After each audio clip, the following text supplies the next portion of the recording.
Hello viewers, welcome to my channel. आज हम rich dad poor dad book का 9 chapter का थर्ड पार्ट पढ़ने जा रहे हैं।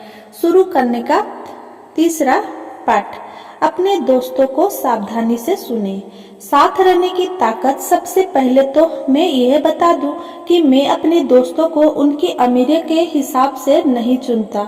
मेरे ऐसे भी दोस्त हैं जिन्होंने गरीबी में जीने की कसम खाई है और ऐसे दोस्त भी हैं जो हर साल करोड़ों कमाते हैं। मुद्दे की बात यह है कि मैं उन सभी से सीखता हूँ और मैं पूरा मन लगाकर उनसे सीखने की कोशिश करता हूँ।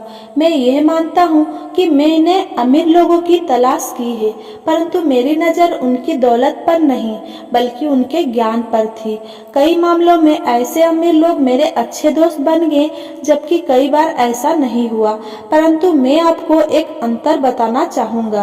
मैंने ये पाया है कि मेरे पैसे वाले दोस्त पैसे के बारे में बात करते हैं और मेरा यह मतलब नहीं है कि उन्हें पैसे का घमंड है। वे इस विषय में रुचि रखते हैं, इसीलिए मैं उनसे सीखता हूँ और वे मुझसे। मेरे वे दोस्त जो आर्थिक दलदल में फंसे हुए हैं, वे पैसे, व्यवसाय या निवेश के बारे में बात करना पसंद नहीं करते। उनकी नज़र में ऐसा करना मूर्खतापूर्ण या बेईमानी होता है। इसीलिए मैं अपने गरीब दोस्तों से ये सीखता हूँ कि मुझे क्या नहीं करना चाहिए। मेरे कई दोस्त हैं जिन्होंने अपनी छोटी सी जिंदगी में अरबों डॉलर कमाए हैं। उनमें से तीन ने एक ही अनुभव बताया है। उनके गरीब दोस्त उनसे यह पूछने कभी नहीं गए कि उन्होंने ऐसा किस तरह किया, परंतु वे उनसे दो में से एक चीज या दोनों ही चीजों के बारे में मदद मांगने आए, एक कर्ज या दूसरा नौकरी। चेतावनी: गरीब या डरे हुए लोगों की मत सुनिए। मेरे कई गरीब दोस्त हैं जिनसे मैं प्रेम भी करता हूँ, परंतु वे जिंदगी के डरे हुए मुर्गे हैं। जब पैसे की बात आती है, खासकर निवेश की, तो उनकी नजर में आसमान हमेशा गिरने वाला होता है। वे आपको हमेशा यह बता सकते हैं कि कोई चीज क्यों कामयाब नहीं होगी। समस्या यह है कि लोग उनकी बात सुनते हैं और जो लोग इन निराशावादी विचारों को आंख मूंद कर मान लेते हैं, वे भी छोटे मुर्गे बन जाते हैं। जैसी एक पुरानी कहावत है, एक जैसी विचार वाले लोग में सहमति होती है। अगर आप CNBC देखते हैं, जो निवेश की सूचना देने वाली सोने की खदान है, तो उनके पास अक्सर तथाकथित विशेषज्ञ का एक पैनल होता है। एक विशेषज्ञ ये कहेगा कि बाजार धराशायी होने वाला है और दूसरा ये कहेगा कि बाजार में उठाव आने वाला है। अगर आप स्मार्ट हैं तो आप दोनों की बात सुनेंगे। अपने दिमाग को खुला रखें, क्योंकि दोनों के पास अपने अपने तर्क हैं।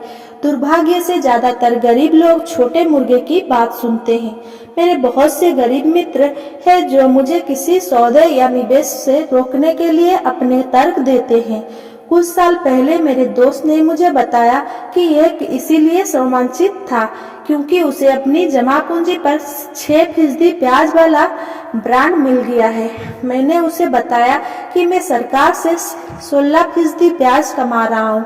अगले ही दिन उसने मुझे एक लेख भेज दिया जिसमें यह लिखा था कि मेरा निवेश क्यों खतरनाक था। मैं सालों से 16% ब्याज कमा रहा हूँ और वो अब भी 6% ब्याज ही ले रहा है। मैं तो यह कहूँगा कि दौलत बनाने में सबसे कठिन चीज ये है कि आप अपने प्रति ईमानदार रहें और भीड़ के साथ चलने की इच्छा ना रखें।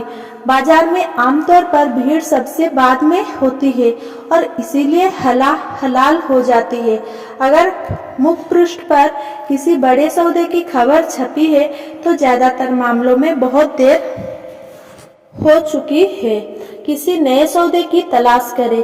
जैसा हम तैरने वालों से कहा करते हैं, हमेशा एक और लहर आती है। जो लोग जल्दबाजी करते हैं और किसी लहर पर देर से पहुंचते हैं, वे अक्सर धराशायी हो जाते हैं। स्मार्ट निवेशक बाजार की टाइमिंग को ध्यान में नहीं रखते हैं। अगर एक लहर चली गई है तो वे अगली लहर की खोज करते हैं और खुद को पोजीशन में कर लेते हैं। ज्यादातर लोग के लिए ये मुश्किल इसीलिए होता है क्योंकि जो लोकप्रिय नहीं है वो खरीदना उनके लिए डरावना होता है। डरपोक निवेशक उस भेड़ के झुंड की तरह होते हैं जो भीड़ के साथ ही चलते हैं, या उनका लालच उन्हें उस समय अंदर लाता है जब समझदार निवेशक मुनाफा कमाकर बाहर जा चुका होते हैं। समझदार निवेशक उस समय शेयर खरीदते हैं जब यह लोकप्रिय नहीं होता। वे जानते हैं कि वे खरीदते समय मुनाफा कमाते हैं, बेचते समय नहीं। वे धीरज से इंतजार करते हैं। जैसा मैंने कहा, वे मार्केट की टाइमिंग को ध्यान में नहीं रखते हैं। किसी तैरने वाले की तरह वे भी अगली बड़ी लहर के लिए खुद को पोजीशन कर लेते हैं। ये इनसाइडर ट्रेडिंग या अंदरूनी सौदेबाजी है। इनसाइडर ट्रेडिंग कानूनी और गैर कानूनी दोनों तरह की होती है, परंतु किसी भी तरह से देखें यह समझदार ट्रेडिंग ही है। फर्क सिर्फ इतना होता है कि आप अंदर से कितनी दूरी पर है। अंदरूनी जानकारी रखने वाले अमीर दोस्त को बनाए रखने का एक कारण ये भी होता है क्योंकि पैसा यही बनाया जाता है। ये सूचना के आधार पर बनाया जाता है। आप अगले उछाल के बारे में जान लेते हैं, प्रवेश कर लेते हैं और अगले गिराव के पहले बाहर निकल आते हैं। मैं यह नहीं कहता कि इसी गैर कानूनी तरीके से करें, परंतु मैं यह जरूरी कहता हूँ आपको जानकारी जितनी जल्दी मिलेगी आप उतने ही कम खतरे में उतना ही ज्यादा लाभ कमा पाएंगे। दोस्त इसीलिए होते हैं और यही फाइनेंशियल बुद्धि होती है। Thanks for watching. Please like, comment, share and subscribe. Thank you.